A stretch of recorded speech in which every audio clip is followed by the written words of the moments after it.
అందరికీ నమస్కారం అండి. నా పేరు కండవేల లక్ష్మి, రాజానగరం నియోజకవర్గం, తెలుగుదేశం పార్టీ టీడీపీ జిల్లా ఎస్ఎస్ఎల్ సెక్రటరీగా, ఆల్ ఇండియా షెడ్యూల్ కులాల రాష్ట్ర మహిళా ప్రెసిడెంట్గా, human rights protection council of India Andhra Telangana మహిళా చైర్మన్గా మీడియా ముందుకు రావడం జరిగిందండి. సీతానగరం మండలం ఇనుగంటివారిపేటకు చెందినటువంటి ఇనుమర్తి జ్యోతి, వేమగిరి సూరిబాబు, ఇనుమర్తి సోమరాజు, ఇనుమర్తి నాగభూషణం, గోరెంట్ల రజని, వీళ్ళ 5గురు కలిసి ఇంకా కొంతమంది మా ఎస్సీ కమ్యూనిటీకి సంబంధించినటువంటి కొంతమంది నా దగ్గరికి రావడం జరిగిందండి. వాళ్ళకి మొన్నటి దినాన్ని వీధి సోమయ్య, వీధి నాని, కమిర్సి బాలు, వీధి అరుణ, వీళ్ళ 4 దాడి చేసి భయంకరంగా కొట్టడం జరిగిందండి. చెయ్య కూడా విరిగిపోయింది. గవర్నమెంట్ హాస్పిటల్లో ఎమ్మెల్సీ కూడా అయ్యింది. అలాగే ఇంకొక ఆయనకి కాలు ప్యాచర్ అవ్వడం కూడా జరిగింది. ఆయన గవర్నమెంట్ హాస్పిటల్లో ట్రీట్మెంట్ తీసుకుంటున్నారు. అయితే మొన్నటి దినాన్ని మాకు న్యాయం జరగలేదని వారు నన్ను సంప్రదించారు. తరువాత మా దళిత నాయకులందరినీ కూడా సంప్రదించడం జరిగింది. ఏమైందమ్మా అంటే, మాకు న్యాయం జరగలేదండి, పోలీస్ డిపార్ట్మెంట్ వారు తరపు నుంచి కానీ గ్రామం తరపు నుంచి కానీ మాకు న్యాయం జరగలేదు లక్ష్మి గారు అని నాతో పాటు కొంతమంది దళిత నాయకులకు కూడా తెలియచేయడం జరిగిందండి. అయితే నేను వెంటనే స్పందించి ఈరోజు ప్రెస్ మీట్ పెడదాం, ప్రెస్ మీట్ ద్వారా తెలియచేద్దామమ్మా, కంగారు పడకండి అని చెప్పానండి. నేను వాళ్ళు వచ్చిన మేరకు, ఎందుకంటే ఎవరికి కష్టమైనా ఒకటే, ఇరు వర్గాలని కూర్చోబెట్టి మాట్లాడదాం, గొడవలు లేకుండా చేద్దాం అని అవతల వ్యక్తి వీధి సోమయ్య గారిని పిలిపించి నేను రాగానే, బాబు 2 ఒకే కమ్యూనిటీ కాబట్టి ఏమైనా మాట్లాడదామని చెప్పానండి. కొంచెం సమాధానం రెక్లెస్గా మాట్లాడడం, కానీ ఏంటంటే ఇద్దరు ఒకే కమ్యూనిటీ, కానీ ఇరు వర్గాలను సక్కి పెట్టేటప్పుడు ఏ నాయకులైనా సరే, నేనైనా సరే, ఇద్దరికీ న్యాయం జరిగేలాగా చెయ్యాలి. అంతేగాని ఒక పక్షాన్నే కొమ్ముగాసి ఇంకో పక్షాన్ని అన్యాయం చేయడం అది మంచి పద్ధతి కాదని మీడియా మిత్రుల ద్వారా తెలియజేస్తున్నాను. అందులో మా ఎస్సీ కమ్యూనిటీ వారిని రాజకీయాలకు అతీతంగా వినియోగించుకుంటారు తప్ప న్యాయం జరిగేటప్పుడు మటుకు ఎవరిష్టం వచ్చినట్టు వాళ్ళు ప్రవర్తిస్తున్నారు. దళిత మహిళా నాయకురాలుగా కూడా ఇది ఖండిస్తున్నాను. మరీ ముఖ్యంగా ఇనుమర్తి జ్యోతి, ఈ అమ్మాయి చెయ్యి ఇరిగిపోవడం చాలా బాధ. ఇంట్లో బయటికి వెళ్తలేదు మేడం, పస్తుంటున్నాం, చెయ్యి ఇరిగిపోవడం వల్ల మాకు పోషణగతం కూడా లేదు అని చెప్పడం కూడా జరిగింది. వేరే ఆయన హాస్పిటల్లో కూడా ట్రీట్మెంట్ తీసుకోవడం జరుగుతుంది. కానీ వీరికి న్యాయం జరిగే వరకు న్యాయ పోరాటం చేస్తాం. వారు ఎంతటి వారైనా సరే, ఒకవేళ తప్పు చేసిన వారికి కొమ్ము కాసి డిపార్ట్మెంట్ వారి ద్వారా కానివ్వండి, వేరే ద్వారా కానివ్వండి, ఏమైనా వాళ్ళకి కొమ్ము కాసి పక్కదోవ పట్టించాలని ప్రయత్నం జరిగితే ఖచ్చితంగా దళితుల సత్తా ఏటో చూపించడానికి ముందుకు వస్తాం. ఇరు వర్గాలు ఒకటే కులస్తులు కాబట్టి సాధ్యమైనంత మటుకు అమ్మ జ్యోతి తప్పు అయిపోయింది అని ఏమైనా తగ్గించుకొని వస్తారేమో అని కూడా అనుకున్నాం. కానీ అతను అలా మాట్లాడడం లేదు. ఏం జరిగిందన్నది కూడా బాధ్యులు చెప్పడానికి ముందుకు వచ్చారండి. వాళ్ళకి న్యాయం జరగలేదు కాబట్టే మా దళిత సంఘాలను ఆశ్రయించారు. అలాగే దళిత మహిళా నాయకురాలుగా, ఒక నాయకురాలుగా నాకు కూడా వారు తెలియజేశారు కాబట్టి, సాటి మహిళా నాయకురాలుగా, ఒక ఎస్సీ మహిళా నాయకురాలుగా వారికి తోడుగా ఉండాలనే ఆలోచన కలిగి ఈ ప్రెస్ మీట్ ద్వారా ముందుకు రావడం జరిగింది. న్యాయం జరగకపోతే ఏం జరుగుతుందో తదుపరి నిర్ణయం కూడా ప్రెస్ మీట్ ద్వారానే మళ్ళీ మేము తెలియజేయడం జరుగుతుంది. కానీ డిపార్ట్మెంట్ వారు కూడా గుర్తించి తగిన చర్యలు తీసుకోవాలి. ఎందుకంటే ఇలాంటి ఆగడాలు చేసేవారిని మీరు శిక్షించకపోతే ఇవాళ తినక జరిగింది రేపు పొద్దున్న ఇంకొకరికైనా చేస్తారు. అది దృష్టి పెట్టండి సార్. పోలీస్ డిపార్ట్మెంట్ వారికి 2 చేతులు జోడించి చెప్తున్నాను, చట్టపరంగా వారికి న్యాయం జరిగేలా చేయండి. దోషులను తీసుకొచ్చి వారికి భయమన్నా పెట్టండి. వేరే కుటుంబానికి మళ్ళీ ఇలా జరగదు, వేరే మహిళను కూడా ఇలా చేయడు కూడా. ఎందుకంటే వారు చెప్పేది ఏంటంటే ఇక్కడ చూసిన ప్రతి ఒక్కరిని నేను ఎంక్వైరీ చేస్తే ప్రతి ఒక్కరు ఒక మాట చెప్తున్నారు. ఎవరో ఒక అమ్మాయి అంటండి, పడుచు అమ్మాయిని జాకెట్ కూడా చింపేసి చాలా అసభ్యకరమైన బూతులు మాట్లాడుతూ అసభ్యంగా ప్రవర్తించారు అని చెప్పడం జరిగింది. మీరు వచ్చి ఎంక్వైరీ చేసి దోషులను శిక్షించాలని ఒక దళిత మహిళా నాయకురాలుగా తెలియజేసుకుంటున్నాను. మొత్తం అందరూ చెప్పిన మాటలు విన్న ప్రకారం ఇక్కడ గంజాయి అమ్ముతున్నారని, సారా అమ్ముతున్నారని చెప్పడం, ఇక్కడ అమ్మాయిలు కూడా చిన్న పాపలో స్కూల్కి వెళ్ళే పిల్లలను కూడా ఇబ్బంది పెడుతున్నారని చెప్పడం నాకైతే చాలా బాధ కలిగించిందండి. అందులో వీళ్ళు మొదటి నుంచి కూడా తెలుగుదేశం ప్రభుత్వం ఇప్పుడు చెప్తున్నారు, నాకైతే పూర్తిగా తెలియదు. ఇప్పుడు చెప్తున్నారు ప్రెస్ మీట్ ద్వారా, నేను మా పక్కా తెలుగుదేశం అంటున్నారు. కానీ మన తెలుగుదేశం పార్టీ తరపు నుంచి నాయకులు కూడా వీరికి సపోర్ట్ చేయాలని ఒక తెలుగుదేశం పార్టీ నాయకురాలుగా కూడా తెలియజేస్తున్నానండి. అలాగే నిన్న ఎమ్మెల్సీ కూడా పోలీస్ డిపార్ట్మెంట్ వారికి పట్టుకెళ్తే పట్టుకెళ్ళిపోమని ఎందుకు అన్నారని నేను ప్రశ్నిస్తున్నాను. అంటే చట్టంలో న్యాయం లేదా? ఒక మహిళ చెయ్యిరుగుపోవడం, ఒక ఆయనకి వేలు ఇరిగిపోయి హాస్పిటల్లో ట్రీట్మెంట్ చేసుకుంటే పోలీస్ డిపార్ట్మెంట్ వారు అదేనా మీరు స్పందించేది? పైన నారా చంద్రబాబు నాయుడు గారు కానీ, పవన్ కళ్యాణ్ గారు కానీ, లోకేష్ బాబు గారు కానీ చాలా గట్టిగా చర్యలు తీసుకుంటున్నారు. కానీ మీ డిపార్ట్మెంట్ వారికి చట్టాన్ని మా చేతుల్లోకి మేము తీసుకోకూడదు, కానీ మీరు చట్టాన్ని దుర్వినియోగం చేయకుండా న్యాయం జరిగేటట్లు సహాయం చేయాలని తెలియజేస్తున్నాను. ఇప్పుడు వీళ్ళు చెప్పిన మాటల ప్రకారం ఇక్కడ అమ్మాయిలను ఎవరైతే ఇబ్బంది పెడుతున్నారో యూత్ గ్యాంగ్, వారిని తక్షణమే శిక్షించాలి. వారికి సారా అమ్మేవారికి, గంజా అమ్మేవారికి ఇక్కడ ఉన్న నాయకులు ఎవరు కొమ్ము కాసినా వారిని కూడా చట్టపరంగా శిక్షించండి. లేదంటే ఇది చాలా చాలా చాలా చాలా వ్యాప్తి చెంది యవనస్తులు మేను యూత్లు చెడిపోవడం జరుగుతుంది. దీనిపై మీరు స్పందించకపోతే అయ్యా తక్షణం మేము ఎక్కడికి వెళ్ళాలో ఏం చెయ్యాలో దాన్ని కూడా త్వరలోనే నిర్ణయం తీసుకొని, వీళ్ళు ఆల్రెడీ మా దళిత సంఘాలందరిని ఆశ్రయిస్తే వారందరూ కూడా లక్ష్మక్క ఉన్నది కదా, లక్ష్మి గారి దగ్గరికి వెళ్ళండి అని చెప్తే వీళ్ళు రాత్రి రావడం కూడా జరిగింది. అది ముందు మీకు వివరించడం కూడా జరిగిందండి. కానీ వీళ్ళకి న్యాయం జరగకపోతే మటుకు వారు ఎవరైనా ఎంతటి బాధ్యులైనా, ఎంత కొమ్ములు తిరిగిన వత్తాదులైనా ఖచ్చితంగా హోమ్ మినిస్టర్ అనితా మేడం గారి దృష్టికి తీసుకెళ్ళడం జరుగుతుంది. లోకేష్ బాబు గారికి కూడా చెప్పడం కూడా జరుగుతుంది.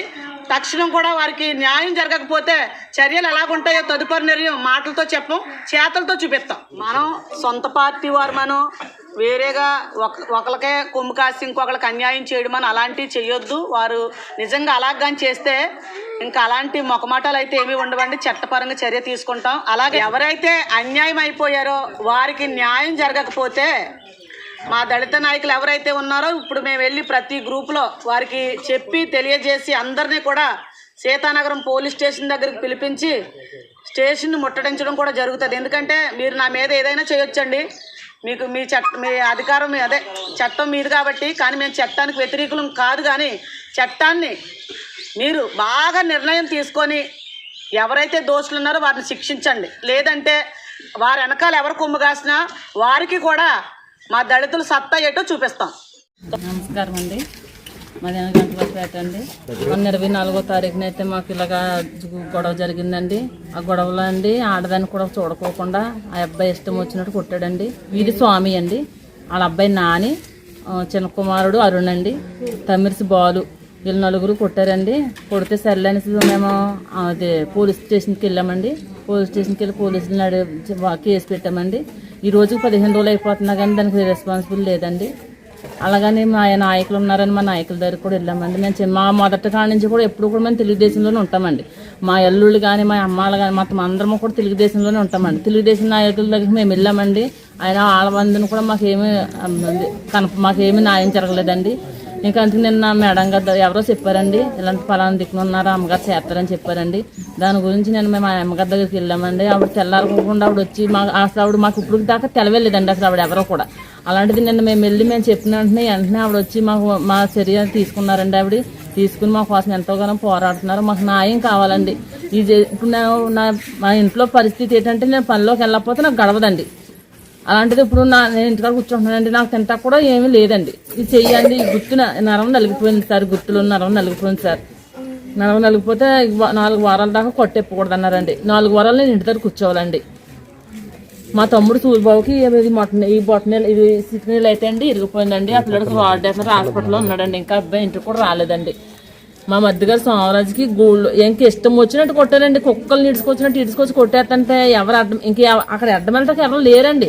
ఆ టైం మధ్యాహ్నం మాటలు ఆ శివర్ణ రిపోర్ట్ వచ్చిందండి. నిన్న నరం నలిగిందని రిపోర్ట్ వచ్చిందండి. ఆ రిపోర్టు అక్కడ ఎమ్మెల్సీ చేసి ఉంటారు కదా కానిస్టేబుల్ వాళ్ళని అడిగామండి అక్కడ స్టేషన్ హాస్పిటల్ దగ్గర. అడిగితే ఆవిడ ఏమందంటే మీరు కేసు ఎక్కడైతే పెట్టారో అక్కడ పట్టుకెళ్ళి అప్పు చెప్పండి అమ్మా అన్నారు. సర్లే నాకు కాగితం తెచ్చి మళ్ళీ నేను అర్జెంటుగా నేను వెళ్ళలేక మా ఇల్లు గారిని పంపించానండి. బాబు ఎమ్మెల్సీ పడిందంటే కాగితం పట్టుకెళ్ళి అప్పు చెప్పు అని అంటే, పట్టుకెళ్తే కాగితం గట్ట ఏం అక్కర్లేదు, తమరిసి బాలు దొరుకుతలేదు, ఆడి కోసం నేను ఎదుగుతున్నాము, ఆడు దొరికితే అప్పుడు వేస్తాం స్టేషన్లోను అని అన్నారంటండి. పెద్దోళ్ళు పిలిపించి మామూలుగా కేసు వాపస్ తీసుకోమని చెప్తున్నారండి. ఫోన్లు చేస్తున్నారంట రమ్మని. మేము వెళ్తలేదండి.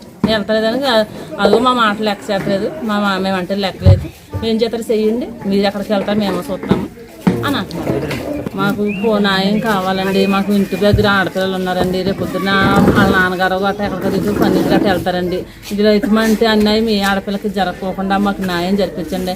వాళ్ళైతే మందు అమ్ముతారండి, సారా అమ్ముతారండి.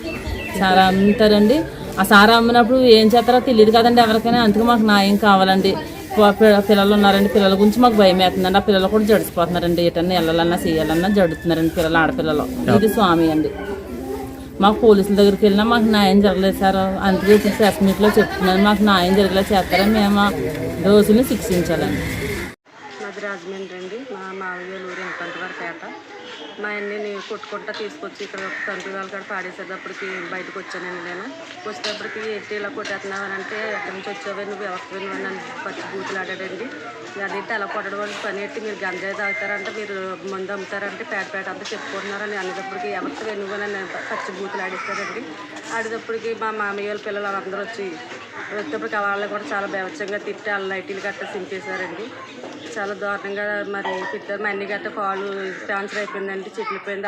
గవర్నమెంట్ హాస్పిటల్లో ఉన్నారు. మరి వాళ్ళకి ఇబ్బంది సరైన శిక్ష పడాలని లక్ష్మీ మేడం గారి దగ్గరికి వెళ్ళామండి. నాకు ఆల్రెడీ ఇక్కడ వాళ్ళందరినీ పెద్దలందరినీ పెట్టాం కానీ మాకు న్యాయం జరగలేదు. ఆ మేడం గారి ద్వారా మేము న్యాయం జరుగుతుందని మేము ఇక్కడికి వచ్చి మేము ప్రయత్నిస్తున్నామండి. మరి మీరు న్యాయం చేయాలని మా పోలీసు వారు కూడా మీరు చర్య తీసుకుంటా లేదని మాకు తీసుకొచ్చి మేము మేడం దగ్గరికి వెళ్ళామని మేడం గారు వచ్చి మాకు న్యాయం చేస్తారని మేము కోరుకుంటున్నాం. గోరంట్ రజని. నమస్కారం అండి. నా పేరు వెంకటలక్ష్మి అండి. నేను గంటవాల గ్రామంలో నెల 24వ తారీఖు శుక్రవారం నాడు సాయంత్రం గొడవ జరిగిందండి. ఈ గొడవ జరిగే టైంలో నేను వేరే ఊర్లో ఉన్నాను. ఇలాగా నాతో మాట్లాడుతున్నారు మా ఆయన గారు. ఇలాగ ఏదో ఇక్కడ మా అన్నని కొట్టి కమిటీ హాల్ దగ్గర పాడేశారంట. మా సిస్టర్ వాళ్ళు చూస్తానికి వచ్చారు. ఎంతగానే వాళ్ళు చూస్తానికి వచ్చాక అతను కొట్టేశారని ఇంట్లోంచి బయటకు వచ్చాడంట. ఏం జరుగుతుంది ఏంటని వచ్చేటప్పటికి నువ్వెవడరో చెప్తా కానీ ఇతను కూడా దారుణంగా కలిపి కొట్టేస్తారండి. ఎందుకు కొట్టారని వచ్చి అడిగితే నువ్వు అలా చేస్తున్నావు, ఇలా దుర్భాషలు మామూలు మాటలు కాదండి. అంటే ఇంకా కాపురం చేయవసరం లేదనమాట. అలాంటి దుర్భాషలు ఆడి అవమానపరిచారండి. మామూలుగా కాదు. ఏమన్నా అంటే నువ్వేం చేయగలదు, మీ వల్ల ఏమవదు, మేము ఎంతో మాకు బోర్డు ఉంది, మీకు ఏముందన్న అక్కడికి మాట్లాడుతున్నారు. అలాంటి వాళ్ళ మీద కట్టి చర్యలు తీసుకోవాలని మేడం గారి దగ్గరికి వెళ్ళామండి. పోలీస్ కేసు పెట్టాము. దానివల్ల ఏం ఉపకారం లేదు. ఊళ్ళోకి కూడా వెళ్ళాము. ఊళ్ళో కూడా ఏమంటున్నారంటే మేము ఉన్నాం కదా, మీరు ఎక్కడెక్కడికి వెళ్ళాల్సిన పని ఏమొచ్చింది, మేము తీరుస్తాం కదా అంటున్నారు. వాళ్ళు కూడా ఎటువంటి న్యాయం చేయట్లేదని లక్ష్మీ మేడం గారి దగ్గరికి వెళ్ళామండి. నేను సాయంత్రం మేడం గారు ఏమంటున్నా స్పందన చేసి ఇంకా మా గ్రామం రావడం జరిగింది. కాబట్టి మాకు న్యాయం జరిగించండి. మాకు వయసు వచ్చిన బిడ్డలు ఉన్నారు. మా ఇంటి పక్కన వ్యాపారం చేస్తున్నారు. ఆ వ్యాపారం చేయకూడదు. సారా వ్యాపారం చేస్తున్నారండి. ఇంకా యవనస్తులు ఉన్నారు, వాళ్ళు కూడా గంజాయి వ్యాపారం చేస్తున్నారు. బాలు, నాని వీళ్ళు కూడా వ్యాపారం చేయకూడదండి. మాకు ఆడపిల్లలు ఉన్నారు, వాళ్ళు తాగాక ఏం చేస్తున్నారో వాళ్ళకే తెలుస్తలేదు. అలాంటి సందర్భంలో నలుగురిని కలిపి కొట్టారంటే ఎవరో బోళ్ళు మంది చెప్తున్నారు ఏంటి సాక్షులు, అయినా సరే వాళ్ళు ఏమీ రెస్పాండ్ అవుతలేదు. పోలీసులు కూడా ఏదో తీసుకుని తీసుకుంటున్నారు. ఆడమడిచిని కొడతాం ఏంటని ఇప్పుడు కూడా అడిగిన వాళ్ళు ఒక్కళ్ళు లేరండి. మేము ఎంతవరకు వెళ్ళాలన్నా వెళ్తాం, మాకు న్యాయం కావాలి, వాళ్ళకి శిక్ష పడాలి. ఇనుమూర్తి వెంకటలక్ష్మి. పొట్టు చంద్రబాబు. నేను లేదమ్మా, ఇలా కూర్చున్నాను. నేను కూర్చున్నాను మంచికాడ అలాంటి దూరం ఇచ్చేస్తున్నాను. కుట్టుకుంటే కుట్టుకుంటారు, ఇంటిలో కుట్టుకుంటున్నారు, తాగేసి ఏడుస్తున్నారు. ఎవరిని కొట్టుకుంటా తీసుకొచ్చేస్తారా? ఈ కుర్రోళ్ళని ఆడు సూర్యబాబు ఒకడు, ఇంకోడు రాజబాబు కుర్రోడు అంటే ఎవడో మా అబ్బాయి, ఇంకోడు ఎవడో ఆడు ముగ్గురిని కొట్టుకుంటా తీసుకొచ్చేస్తున్నాడు. తీసుకొస్తారా ఎందుకు కొట్టుకుంటున్నారు, ఇది కోత కాదు కానీ వేరే పేషెంట్ లేవు కదరా ఎదవలారా, నేను ఇక్కడ కూర్చొని చూస్తున్నానా ఎదవలారా అని చెప్పేసి తిట్టాను. తిట్టినా నేను లేకలాను అమ్మా, ఇలా కాకలు నా చేతిలో ఆయన లెక్క చేయలేదు, నా దగ్గర వయసు లేదు, నేను లేకలాను. లెక్క చేయలేదు, ఆయన నీ మాట లెక్క చేయలేదు, అది లెక్క చేయలేదు. ఓకే.